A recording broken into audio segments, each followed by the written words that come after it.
Lisabonas līgums vien nosaka, ka prezidents vada Eiropas padomes darbu, gatavo sēdes, sekmē dalību valstu līderu vienprātības panākšanu. Tāpēc jautājums, kuru kandidātu izraudzīties, ja nav oficiālu kritēriju, rada vielu baumām. Analītiķi lēš, ka jaunajā Eiropas Savienības trīniekā jābūt līdzsvaram starp tautībām, geogrāfiju, valsts lielumu un politisku piederību. Protams, kandidātam ir jāspēj prasmīgi pildīt funkcijas, nešķiļot dalību valstis.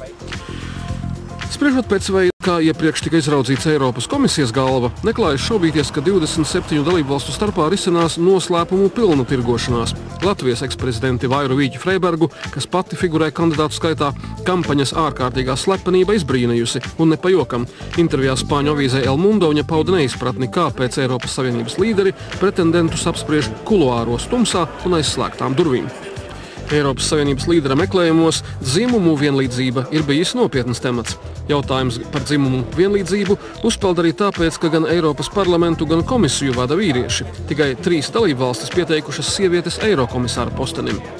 Sākotnēji dominēja prātojumi par to, ka Eiropas Savienības prezidentam jābūt harizmātiskai personībai, kas pasaules arēnā spēs runāt ne mazāk iespaidīgi kā ASV prezidents, un izpeldēja britu ekspremjera Tonija Blēra kandidatūra, kas šķita ļoti piemērota, taču viņa izredzes saruka pēc neveiksmes iegūt Eiropas sociālistu atbalstu.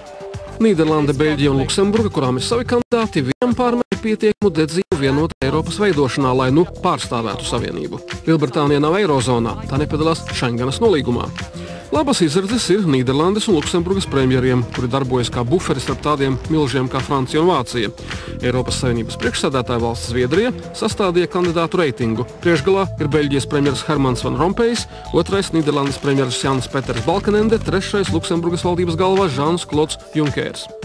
Startautiski maz pazīstamais Van Rompējs Beļģijas premjera krēslā ir mazāk nekā gadu, bet apliecinājis sevi kā labu, grūtās koalīcijas saturētāju. Viņu plaši abrīno par spējām mazināt spriedzi savas valsts franču un flāmu valodā runājošo starpā. Viņa savaldīgums un vienprātības panākšanas iemaņas ir paprātam nevienai dalību valstī. Par potenciālu kandidātu uzskata arī Janu Peteru Balkenendi, kurš veicinājis Nīderlandes lomu pasaulē. Viņš ļoti cieši sadarbojas ar Angelu Merkeli, tiesa ir atbalstījis karu Irākā un nav pārāk komunikabls. Zīmīgi, ka tuvojoties samitam, otrais augstākais Vācijas amatvīrs un kancleres sabiedrotais, parlamenta spīkeris Norberts Lammerts, paudis atbalstu Luksemburgas premjeram un finansu ministram Žanam Klodam Junkeram. Junkers labāk par citiem orientējas Eiropas Savienības politikās. Viņš bijis Maastrichtas līguma arhitekts, tuvinot eiro ieviešanu. Viņš darbojās kā vidutājs ar lielākām valstīm. Savukārt bijušais Austrijas kanclers Wolfgangs Šīsels ir minēts arī kā viens no pretendentiem, taču uz viņu kritiski raugās Francija, jo Šīsels veidoja valdības koalīciju ar krasi labējo pret imigrācijas populistu Jorgu Haideru.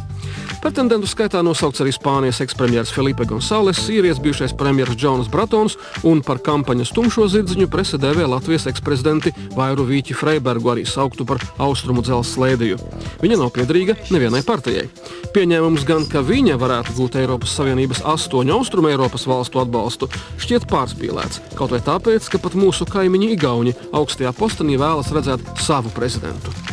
Jebkurā gadījumā Eiropas Savienības līderi par pirmo prezidentu nosliecas izraudzīties mazas valsts līderi, un jāņem vērā arī jau pieņemtie lēmumi no jauna iecelt Eiropas komisijas priekšsēdētāju Jose Manuelu Barrozu un Eiropas parlamenta prezidentu Ježiju Buzeku. Tātad šīm valstīm jau svarīgi portfeļi ir, tāpat jāraugās uz portfeļu sadali Eiropas komisijā.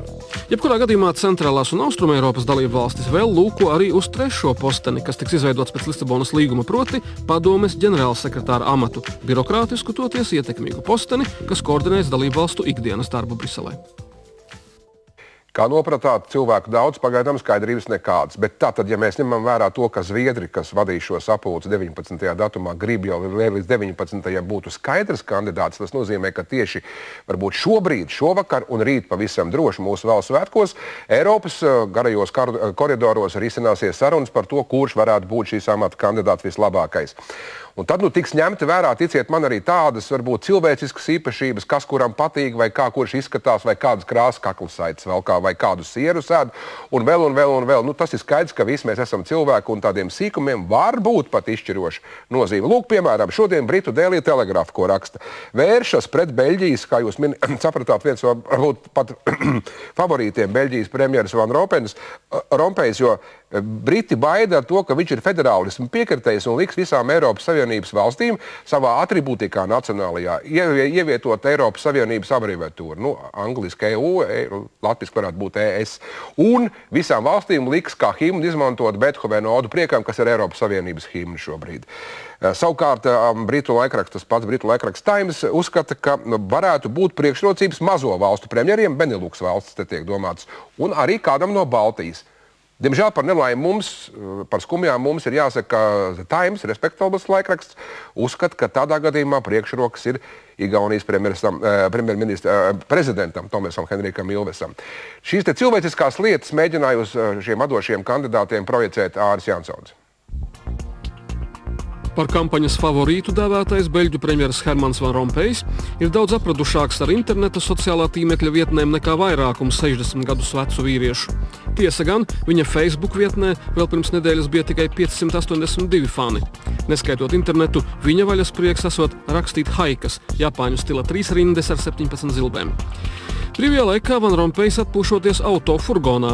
Viņa āriene rada iespaidu, ka politiķim ir nekaitīgs un tēvišķīgs raksturs, taču premjera amatā viņš pieņēmis svarīgu lēmumu padziļināt Beļģijas iesaistīšanos Afganistānā, ir kritizēts pat par verdzisku pieķeršanos Amerikai un NATO.